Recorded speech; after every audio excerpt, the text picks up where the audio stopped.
দেখেন আমি দোকানে গেছিলাম চা পান খাইতে। আর দেখেন যায় দেখি মানে ছাগলটা কলার বাকল ছিল এখানে, আমিও কলা খেলাম। তারপর আমার কলার বাকল দেখে আসলো, আমি দিলাম একটা গেটের সামনে। এখানে গেটের সামনে দেওয়ার পরে ও বলছে গ্যারান পাইয়া ও আবার দোকানের ভিতরে এই যে কলার বাকল দোয়া করে রয়েছে এগুলো খাওয়া শুরু করছে। এই যে দেখেন দোকানে মানে আমরা 3-4 জন বসে রয়েছি, তারপরও মানে ও মানে ভয় পাইতেছে না, ও খাইতেই আছে।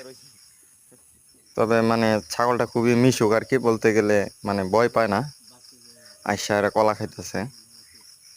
আর দেখেন এনে কিন্তু অনেকগুলা বাকল, এই বাকলগুলা সবগুলা কিন্তু খাইয়া শেষ করবে। ছাগলটা আবার মনে হয় পেটে বাচ্চা আছে, এর জন্য মানে খাবার খাইতেছে প্রচুর, খাবারের চাহিদাটা অনেক আর কি।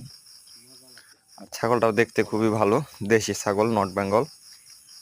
দেশি ছাগলের হয় কি বাচ্চাগুলো একবার ছোট ছোট হয়,